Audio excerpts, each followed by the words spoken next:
56 there. So we did up to chapter 55 yesterday, and it was quite good. As I said, if any of you feel like you want to share some of your realizations regarding any sections or chapters that we come across, by all means, do interject and share that. It'll be good. If you want to read any sections or anything. So it's 56 is in this chapter, we learn how greed took over Satyajit when he had the Shamantaka jewel, and the inauspicious outcome of his refusal of Lord Krishna's request of giving it to King Ugrasen manifested. So Krishna had asked Satyajit to give this Shamantaka jewel to King Ugrasen. But once you have a jewel in your hand or something, the greed takes over. You don't feel like giving it.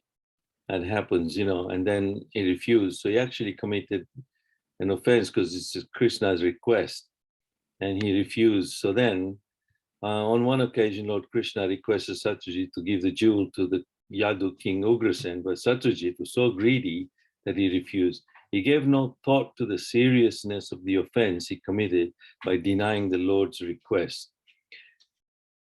So then he even accused Krishna of killing his brother Prasena, who was actually killed by a lion. So his brother might have got killed by a lion or some accident happened. These sort of incidents that happen and arranged by Krishna to reveal some of the qualities in different personalities and let them bear the consequence of it, as we can see. So then he accused Krishna that you killed, and then Krishna it's amazing how even Krishna has to prove his innocence. So then Krishna had to prove his innocence. I think he had to go and fight and try and recover this Shamantaka jewel. And we covered some of that yesterday, some part of it. So Kritavarma, 57, had some sense of not offending both Krishna and Balaram. He realized the outcome of Kansa and Jarasan. So there is another demon, like demoniac personality with perverted intelligence, as you might call it from yesterday. So Kritavarma, he realized that the outcome of Kansa and Jarasan, what happened to both of them. So Kritavarma said, I dare not offend the Supreme Lord, Krishna and Balaram. Indeed, how can one who troubles them expect any good fortune? Kansa and all his followers lost both their wealth and their lives because of enmity towards them. And after battling them 17 times, Jarasan was left without even a chariot. So this is what the outcome is. And there is this one personality, Kritavarma, who's beginning to realize that actually taking this position and offending Krishna is not really going to work out in the best interest. So we have to notice that frequent references to the two lords, Krishna and Balaram, Krishna and Balaram actually do not compromise the firm principle of monotheism expressed in Srimad Bhagavatam. Sometimes the Supreme Lords are referred to as Krishna and Balaram together, because it might be Krishna is a supreme personality of Godhead, but his expansions are as powerful as good. So the two lords, sometimes in the Bhagavatam, they refer like the two lords, Krishna and Balaram. But that doesn't mean that actually there is a firm principle of monoism. There's only one God at the end of the day. That's expressed in Srimad Bhagavatam, but not like this common belief in that, Hindus, you got so many gods and goddesses, and we're so confused which God, one is better than the other or what. But actually there's only one God, Krishnastus Bhagwan Swayam and all the other rest. But people don't understand this position, and they take all sorts of positions, like even impersonalism, everything is God and God is in everything. And so it's a very, but it's because of not having proper knowledge and not reading the Shastras properly. The purport further explains, we have this statement in the Brahma Samhita, Advaitam Achyutam Anadir Anantarupam. The one supreme Lord is infallible and beginningless, and he expands himself into innumerable manifest forms. Out of regard for the spirit of the Lord's pastimes, in which he expands himself and appears as his own older brother Balaram, the Bhagavatam here refers to the two Lords. But the bottom line is that there is one supreme Godhead, one absolute truth, who appears in his original form as Krishna. So there, Bhagavatam and Brahma Samhita and other Shastras emphasize the monotheism expressed. There's only one God. So 58 then, just as Krishna says in the Bhagavad Gita, Samoham sarva bhuteshu, I am equal to everyone. So while the Lord reciprocates with all souls, it is natural that those who love him intensely receive his special attention, for they want him and nothing else. So although, we might say Krishna is equal to everyone, then why does some suffer and some don't suffer, and some are favored, appear to be favored and get special attention and all that? But Krishna is actually seeing how some are reciprocating in different ways. So in this chapter, Queen Kunti also confirms this when she meets Krishna. He also marries the 5 wives who want him as their husbands and nothing else.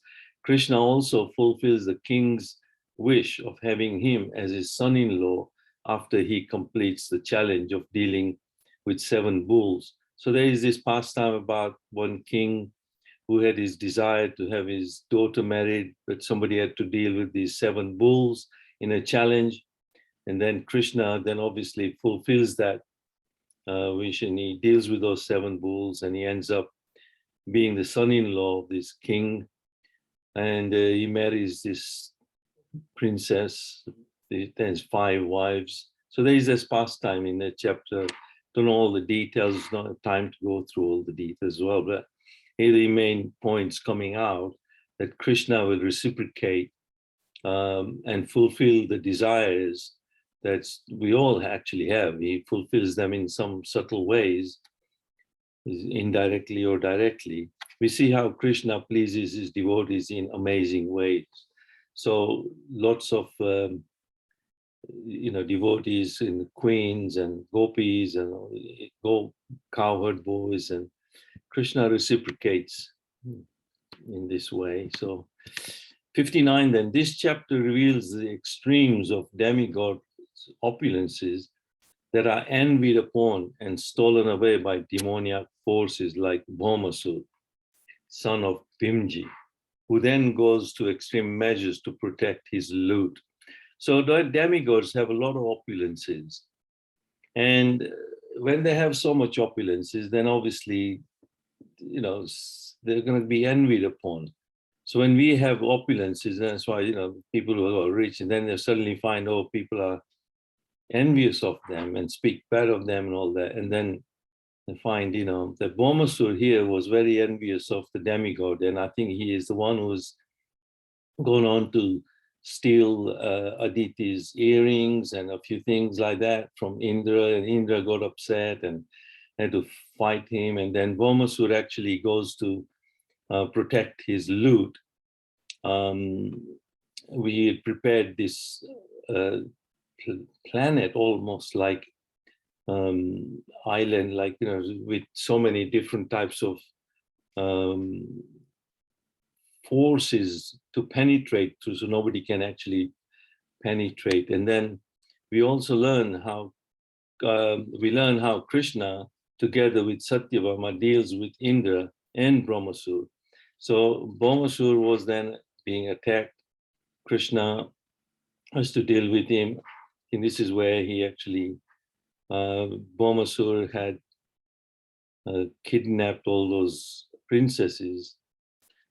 Here we see how Krishna shows transcendental opulence instead of by marrying 1,100 kidnapped princesses. So this Bhaumasura had kidnapped these princesses and kept them, like we mentioned earlier on, they like this Boko Haram, all these people go and keep these girls. So he had done that. Krishna frees them, and then they could only be then spend their time. Nobody else is gonna actually marry them or anything. So they had a strong desire to get married. And Krishna marries these, and then he lives amazing household lives simultaneously, actually, in Dwarka. This is the opulence of Krishna's transcendental opulence, not just the opulence that the demigods have, which is partly material and all that. They can lose it any time upon death, don't take anything with them. So they also may live very long time with a lot of opulences, but once they lose their position, then a lot of the time the demigods are envying human beings. So we want to take birth in Bharatvarsh if we can worship Krishna.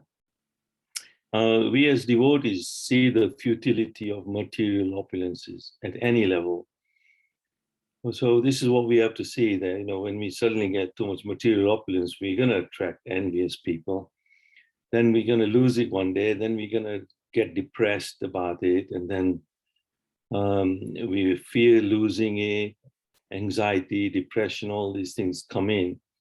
But while we have it, we think, wow, wonderful. See, I worked so hard to get all these opulences. But Lord's opulences are actually transcendental opulences. That's one thing we have to understand.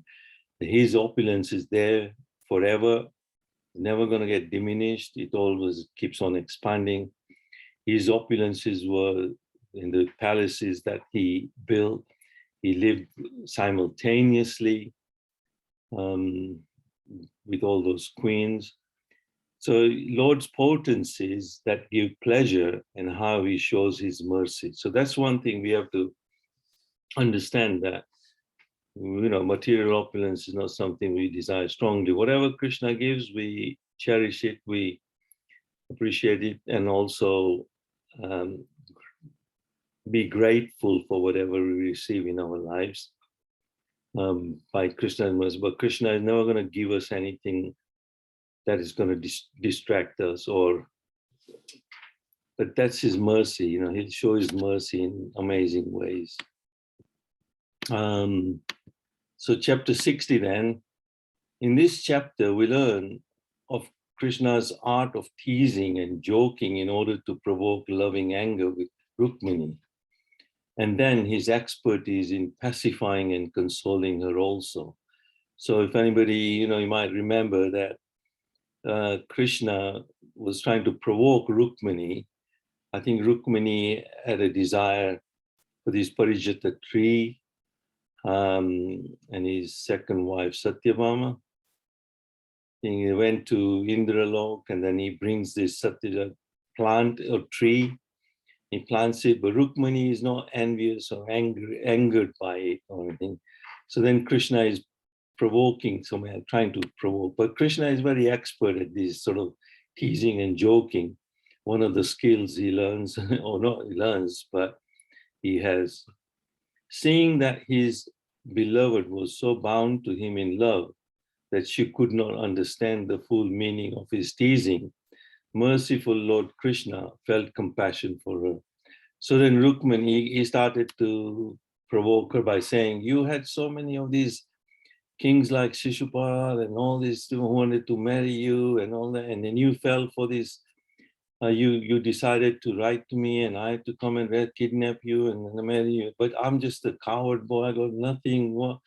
Why did? So he was trying to provoke her like that, in teasing way. And then then once she actually then collapses and faints, and says, "How dare you say these sort of things to me? You don't fully understand." And Krishna is being compassionate to her then. So then he starts to pacify her. In doing so, we learn how Krishna reveals how ones with power, wealth, power, and opulences do not worship him, but rather he says, we have no good qualities that are glorified only by deluded beggars. So in this teasing mood, he was trying to say that, look, I've got no qualities. We are not qualities, and it's only deluded beggars come and worship me. And what's the point, So he's trying to, kings like Shishupal, Salva, Jarasan, and Dandava all hate me, oh beautiful eyed one, and so does your elder brother Rukmi.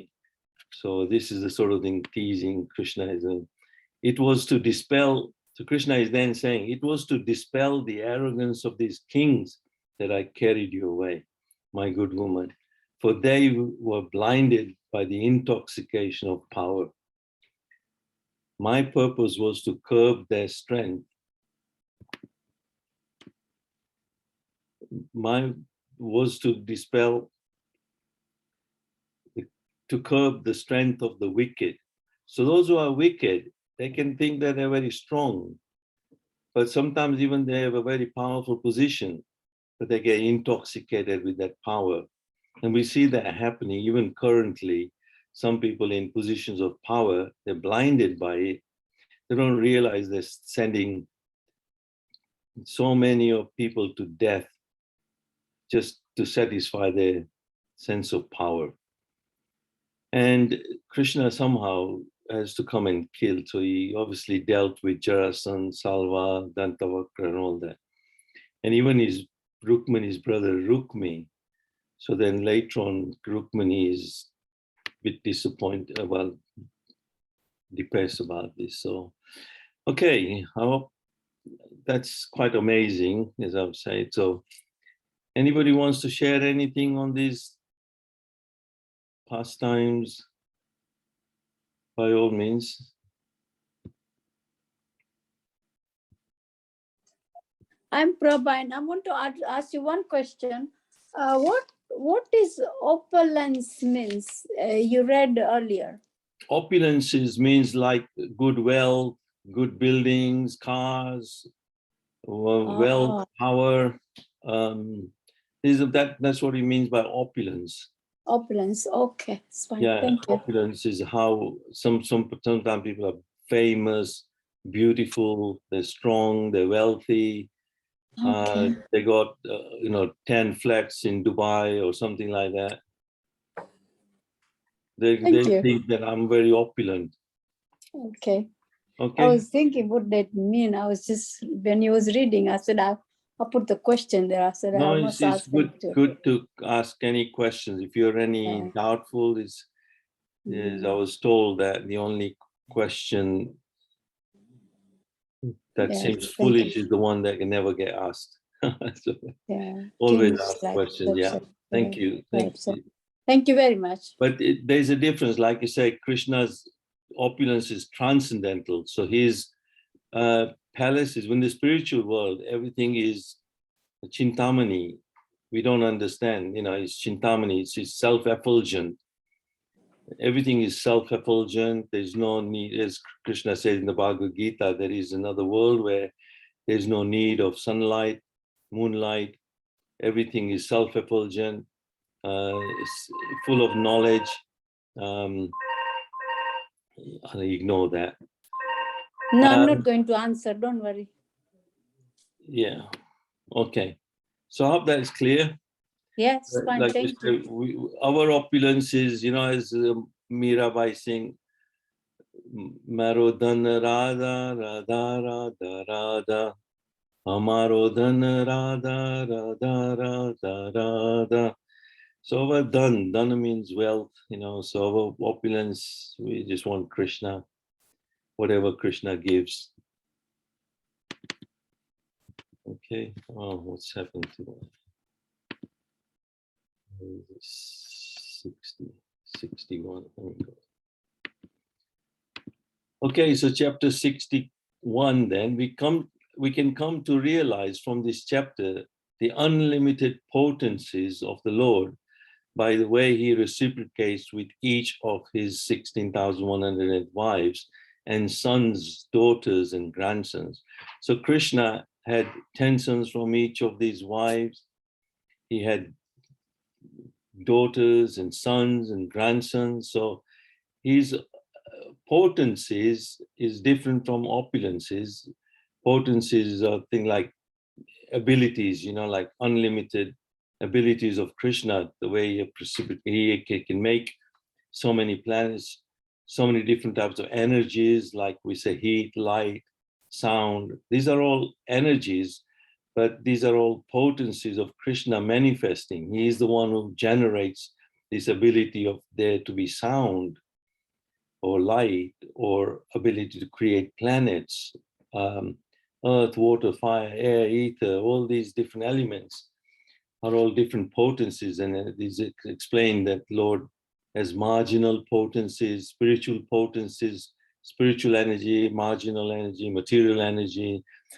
All these different things are manifested by Krishna's different potencies.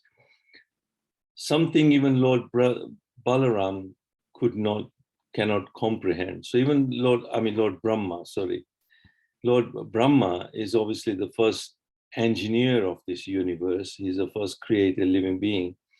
And after he does tapasya and he's been given the Vedic knowledge through the Vedas, he has like the instruction manual, he gets that to start to create the whole universe that we're part. And there are so many universes. Each universe have a Lord Brahma, and then Lord expands in them. The way Lord Balaram deals with Rukmi when he insults him. So Rukmi is Rukmini's brother who wanted her to be married to Shishupal, forced him, but somehow there is a pastime here in this chapter, not going into details of the chapter, but just the instruction. Lord Balaram deals with Rukmi and he insults him, and his king associates with Krishna remaining unbiased is quite interesting. So when Lord Balaram is dealing with Rukmi, Krishna is somehow remaining very unbiased. He's not taking any sides with anyone. He's not making any comment. This section of the purport is worth noting then. We should note that contrary to the prohibition quoted above, one may not give up the basic principles of spiritual life merely because such principles are unpopular with people in general. As Krishna states in the Gita, Sarva dharmam parityaja mamekam sharanam vraja.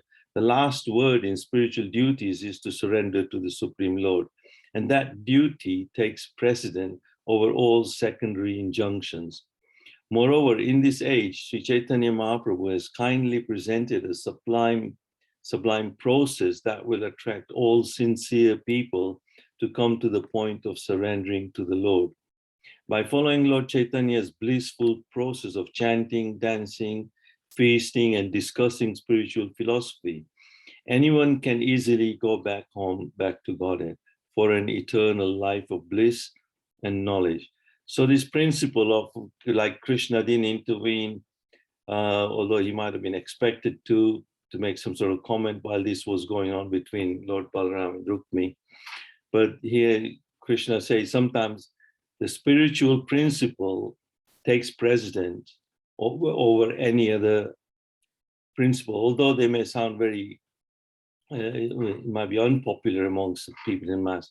So we should realize that, taking on a spiritual stance and sticking to the spiritual principle is more important, and it's more important than falling for like compromising. And sometimes we fall into that trap of, oh, it's okay, we'll compromise and we'll let our guard down a bit and let go of the spiritual principle.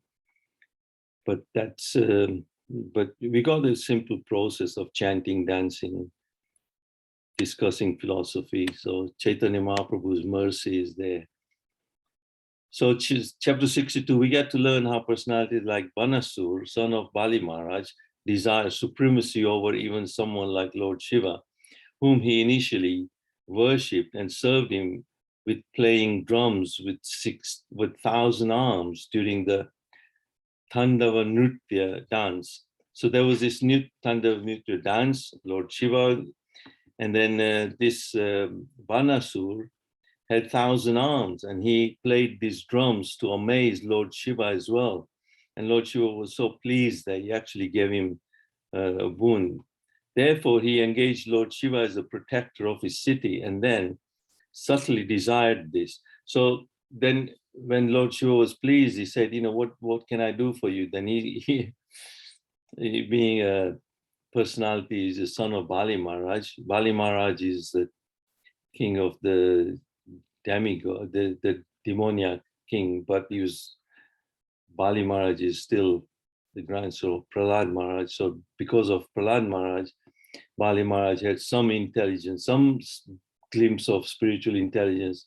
So he surrendered to Vaman Dev. But then his grandson here is also blessed with some amazing skills of playing drums. And then Lord Shiva offers him some boon and what can I give you? Then he said, well, you better come and be a protector of my city. And then after he'd become a protector, then he said, oh, I think when I defeat you, Lord Shiva, my world conquest will be complete and my desire for battle satisfied. So he actually challenged Lord. But this is envy, isn't it? So he became envious of Lord Shiva as well after gaining all this power. Only Aniruddha could eliminate Banasur. So then Aniruddha, who is Krishna's expansion, had to somehow come and eliminate Banasur, resolve the situation even for Lord Shiva, because Lord Shiva is now trapped in his own position and his blessing. He has to become a protector. Now he's being threatened by Banasur. So then Lord Shiva, then the Aniruddha has to actually resolve this situation. And Lord Shiva, who gives benedictions to his devotees, even if it puts him into dangerous situation. And Krishna has to resolve. So many times, Krishna has to come to rescue Lord Shiva in quite a few other incidences as well. So that's chapter. From this verse, Lord Rudra, accompanied by his son Kartikeya and Pramathas, came riding on Nandi, his full bull, to fight Balaram and Krishna on Bana's behalf. So then Lord Shiva even has to protect the city. So he had promised. So even Bana's request, he has to go and fight Krishna and Balaram as well. We get to learn how Lord Shiva is having to protect Banasur, and he is by nature all-knowing and thus all be aware of Lord Krishna's greatness. So even though he has to protect, he knows that Krishna's greatness is there. Still, although Shiva knew Lord Krishna would defeat him, he joined the battle against him to demonstrate the glories of the Supreme Personality of Godhead. Srila Vishwanath Chakravarti Thakur states that Lord Shiva entered the battle for two reasons. First, to increase Lord Krishna's pleasure and enthusiasm, and second, to demonstrate that the Lord's incarnation as Krishna, although enacting human-like pastime, is superior to other avatars such as Ramchandra, Lord Ramchandra. So it's quite an interesting pastime. Again, we're not going back to the pastimes, but Lord Shiva is in a position to protect Banasur, and then he has to fight Krishna. Although he knows Krishna is the Supreme Lord, he's going to win. But later, Krishna spares Banasur because of Prahlad Maharaj, who is in his ancestry. So as I mentioned earlier on, Banasur is the grandson of Bali Maharaj, and Bali Maharaj is the grandson of Prahlad Maharaj. So that lineage, because of Prahlad Maharaj, he was a pure devotee. So all his several generations were protected by Krishna, and Krishna respected that. He spares Banasur from. So chapter 64, we get to learn from Srila Jiva Goswami's comments that he, King Nrga, did not fully appreciate pure devotion service to Lord Krishna. Krishna had not been the only goal of Nrga's life, as he was for Ambarish Maharaj. So even in this stage of regulative practice, nor do we find that King Nrga overcame obstacles like those Ambarisha did when Durvasa Muni became angry at him. Still, we can conclude that since Nrga was able to see the Lord for some reason or another, he must have had the good quality of sincerely desiring the Lord's association. So there's some pastime about some King Nriga here.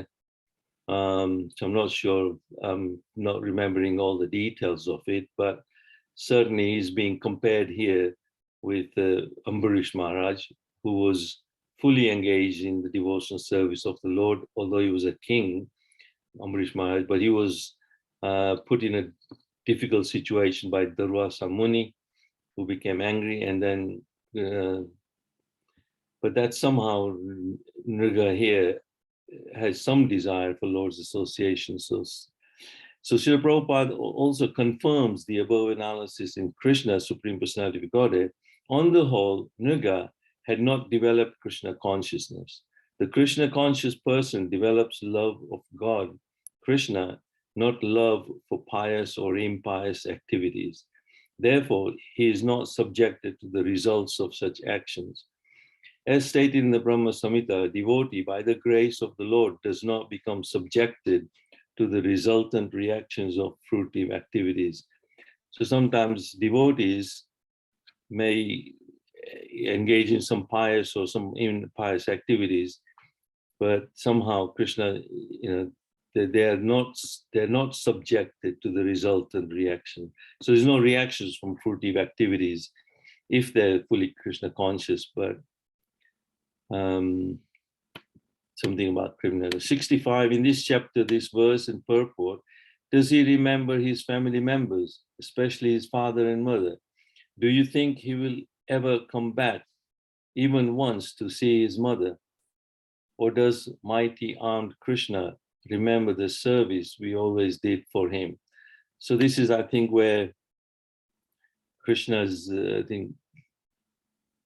devotees are asking questions about, does he actually remember? I'm trying to think which part it is, but anyway, it'll come to it. Srila Vishwanath Chakravarti comments that the gopis would render service to the Lord, to Lord Krishna by stringing flowers, garlands, skillfully using perfumes, constructing fans, beds, canopies out of flower petals. So this is gopis actually asking a question. I'll be finding out in a minute.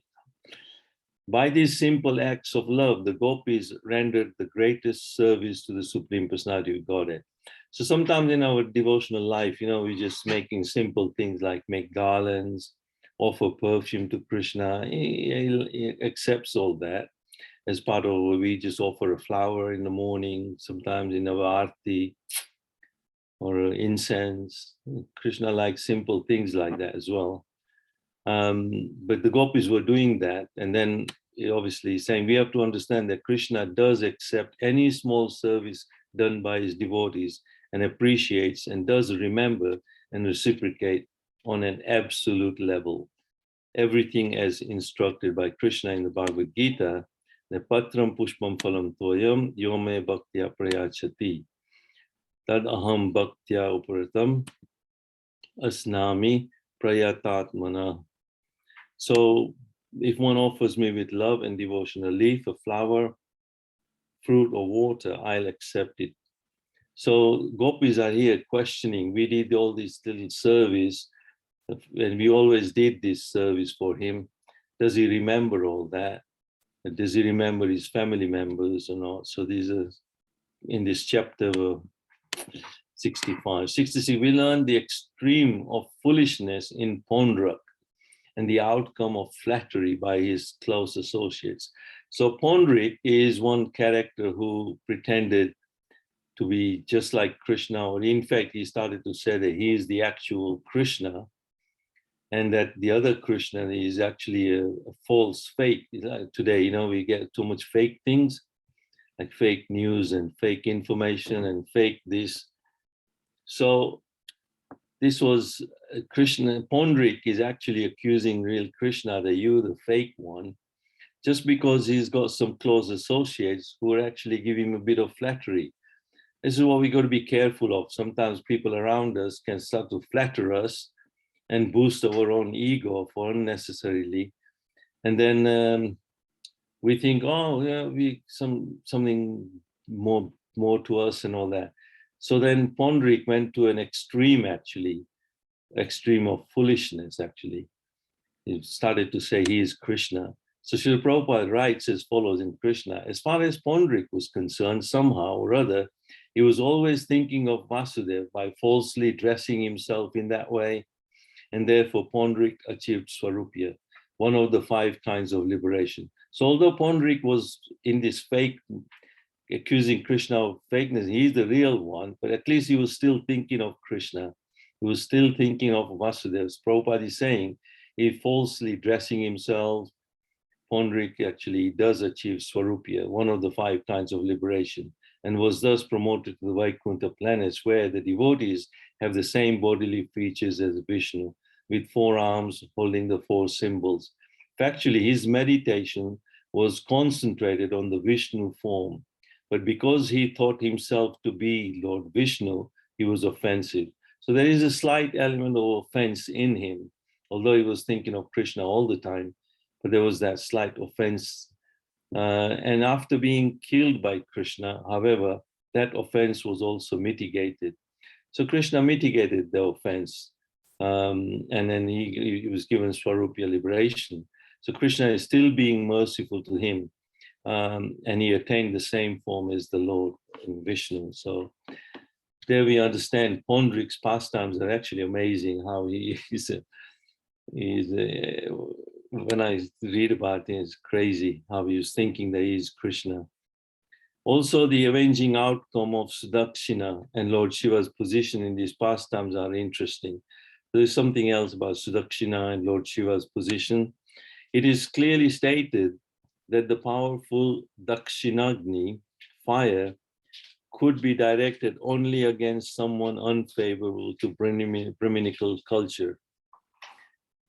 So I think Sudakshina and Lord Shiva's position, there's something about the fire, he was going to use that.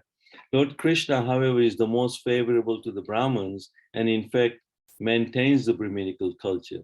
Lord Shiva thus knew that if Sudakshina attempted to direct the power of his ritual against Lord Krishna, Sudakshina himself would perish.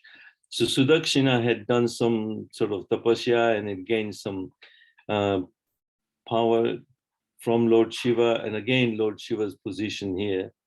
He knew that he has to give this boon very easily to Sudakshina, but if he directs this power against Krishna, then he will be perished himself anyway. 67, this chapter reveals the outcome of bad association, disrespecting great personalities. So Srila Jiva Goswami points out there's some interesting facts about the ape Dvivida. So Dvivida was also another ape, and he was one of those demons that started to really, although Dvida was an associate of Lord Ramchandra's, he later became corrupted by bad association with the demon Naraka, as stated in Naraksha Sakha. So Naraksha Sakha means he became associated with him, and then he started to get bad association. He's the one who I think he went around doing bad things, doing rude gestures and rude things, and being very offensive. And so this bad association was the reaction of the offense Dvida had committed when, being proud of his strength, he disrespected Lord Ramchandra's brother Lakshman and others. So something about how he became offensive or disrespected, rather, Lakshman and some others, and he must have got a reaction for that. But he also lived up to his extremely ape behavior, even to the point of trying to kill Lord Balaram. So Dvida had tried to kill Lord Balaram. He did some rude gestures, ape-like behavior. I think maybe King Kong was his descendant. I just made a silly comment, but Dvida was a bit like King Kong of the time, and Lord Krishna had to deal with him. 68, the Kauravas think that it is because of them that the Yadus are in the position they are in, and they claim that now the shoe wants to climb on the head that bears the royal crown. In other words, they thought that the lowly Yadus now wanted to rise above the royal Kurus. So here the Kauravas in this chapter, in this section, Kauravas are thinking that the Yadus, they are in the position because of their powers, and in other words, they thought very lowly of the Yadus. Yadus are the Krishna's dynasty, and so then arrogance comes from such false prestige. So when you got some sort of position and all that, then arrogance comes along, and they are taught a lesson with Duryodhana having to marry his daughter to Samba. So I think there's something about Duryodhana having to have his daughter get married to Samba. But the Kaura was thinking about Yadus was quite important in that chapter. But certainly arrogance comes along, and with arrogance comes false prestige, and then pride and the downfall. We are given a glimpse of the Lord's unlimited mystic potencies when Nand Maharaj observed Krishna simultaneously behaving differently in every palace. Narada Muni, rather, sorry. So Narada Muni obviously has visited Dwarka, and he shows how Krishna is behaving differently in every palace that he had expanded into, in his 16,100 palaces. He also set the perfect example by receiving Narad Muni and worshipping him. Lord Krishna is Rishi Purana, the original and supreme spiritual master. Nevertheless, following the Vedic injunctions, Vidinoti Dena, that the Kshatriya should worship the Brahmins, Lord Krishna happily worshipped his pure devotee Narad Muni. So when Narad Muni visits him, Krishna receives him, puts him on a asan, washes his feet, worships him, put in flower garland. It's exactly how a Kshatriya should receive a Brahman, and is certainly a pure devotee like Narad Muni. So Krishna sets an example here. So we learn how that should be. Lord Krishna, I think I'll double copy that. So Narad Muni said, now we understand your mystic potencies, which are difficult to comprehend, even for great mystics, O Supreme Soul, Master of all mystics, only by serving your feet that I have been able to receive your powers, perceive your powers. So only by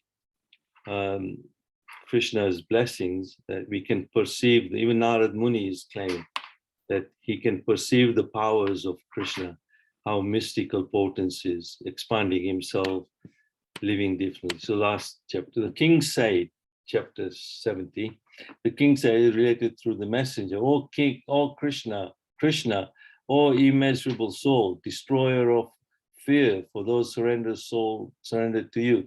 Despite our separatist attitude, we have come to you for shelter out of fear of material existence. So I think there were lots of these kings who were imprisoned by Jarasan. So Jarasan had actually imprisoned so many kings, and all these kings were, although they thought separately earlier on, but they're actually now surrendering to Krishna. This can make our mood. This can make our mood in our prayers also. Or this can be our mood. So we should make this our mood, yeah. How these kings are actually praying, this is how we should pray as well, that, oh, Krishna, Krishna, please give us shelter of this fear of material existence. So material existence always, Krishna certainly answers our prayers. So Krishna then actually does deal with this situation and frees all those kings and frees them from Jarasan, who had imprisoned them. So I'll do 71 only, and then we'll see. Time-wise, I think I'll stop here then. In this chapter, Krishna gives all credit and respect to Uddhava by consulting him in the so-called dilemma of whether to sort Jarasan and free the kings or go to Maharaj Yudhishthir's first. So I think Maharaj Yudhishthir was actually planning on doing a Rajasuya sacrifice, and he was being invited there. So Krishna was in this dilemma. should he go and sort this Jarasandha out and free all those kings that he has imprisoned? So he actually consults Uddhav. He's just showing credit. He wants to give Uddhav all credit and respect. So he consults him. It's a so-called dilemma to Krishna, but it's not actually a dilemma. He knows what to deal with, but by then deciding to go to Maharaj Yudhishthir's Rajasuya, then he deals with Jarasandha afterwards and works out for the better. So in this regard, according to Srila Rupa Goswami's Bhakti Rasamrita Sundara, one of the Lord's qualities is Chatura. So Krishna has so many qualities, like I mentioned. One of them is this, how to be teasing and pacifying, and you got all these different skills. So one is Chaturya, being very clever, which means he can perform various types of work at the same time. Thus, the Lord could certainly have solved the dilemma of how to simultaneously satisfy King Yudhishthir's desire to perform the Rajasuya sacrifice and the imprisoned king's desire for freedom. So he could have done it simultaneously somehow. But Krishna wanted to give his dear devotee Uddhav the credit for the solution, and thus he pretended to be perplexed. So this is the situation Krishna is in. He's very chatur, as you say, chatura, very, very clever. But he does it from his own perspective. And I think I'll stop there, if you don't mind, Navi, Prabhuji. We can carry on at some point, 71. We've got 90 chapters, so we've got 20 more. Yeah, you've got tomorrow. Yeah. And then Saturday, if you want to finish it off. Yeah, should be finishing by then. But I hope this is of good interest, and especially Poundarik. He was one of the most exciting personalities in this Bhagavatam. Poundarik, amazing. Comic.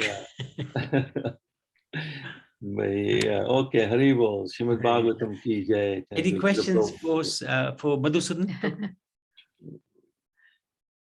Yeah.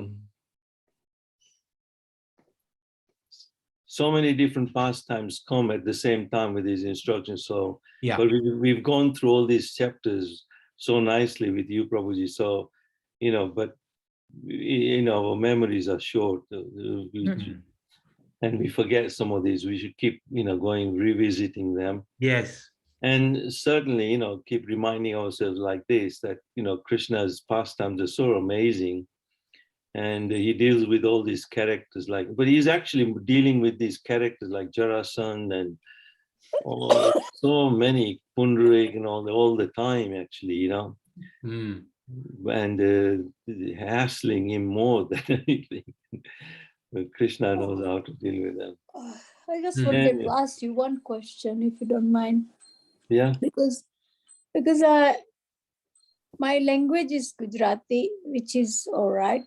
I mean, when you're reading this, I can understand some of it, because it's similar with the Gujarati Bhagavat, Yeah. Which is very nice. I mean, it's just pressing up my mind, because I've read this before in Srimad Bhagavat. Yeah. For me, the question is that, when you're reading, I'm listening, and I'm taking more interest in it. The only thing is sometimes I won't understand. No, by all means ask. There's also Navi Prabhu is good. You'll explain as well. He's Gujarati. Do you have this class in Gujarati or no? We can sometimes speak in Gujarati. I don't mind. I've given classes in Gujarati at times. No, the Bhagavad Gita in Gujarati. Do you have classes or no? Well, we have classes in Gujarat. We got Bhagavad Gita classes, but I'm not sure about in Gujarati. No, that's fine. That's fine. I'm still I'm enjoying it. That's there's somebody from Australia Kamakshi came across some friend in, so he's giving classes in Gujarati on Bhagavad Gita. So if you want to, I'll ask my wife to send you a link or something. So Yeah, That's good. it's a devotee from Australia, and he does in Gujarati on Wednesday morning at 9:30. yeah, Only one, is it one day a week? yeah, one day a week, Wednesdays. All right. Well, just send me a link and I'll see if I can join that one. And Yeah, I'll still carry on with you. It's fine. yeah. No, the more you listen, whether it's English or not, even if you understand a little bit, Oh, little bit, yeah. bit by bit, That's why I like it, yeah. I Whether mean, it's the words you use it gives me like peace in my mind. thank you. Only the days like on Friday I'm out, Saturday I'm out, and Sunday I'm out. So I won't be able to join those 3 days. Yeah. No, it's okay. It's just good to keep up with these classes. It's not, even Aruna here will tell you that she didn't know very much about anything. She comes now and then, but whether she's here today or not, I She's don't know. out today. But she's picked up how to sing bhajans, some one or two kids, like nursing prayers and all that, Yeah, by just by hearing. So hearing is quite important. yeah. I keep hearing, and sometimes these words, when you're sleeping, it comes in your brain again, which is very good. Okay. Well, Okay. just keep listening about Krishna and Thank you. chant the Maha Mantra, and that will keep Thank us you. in Thank good you. shelter of this Chaitanya Yeah. Mahaprabhu's mercy. Thank you. Okay. Hari Bol. Hare Krishna. Hari Bol. Hari Hari Bol. Bol. Okay. Srimad Bhagavatam ki jai. Jai. Canto 10 ki jai.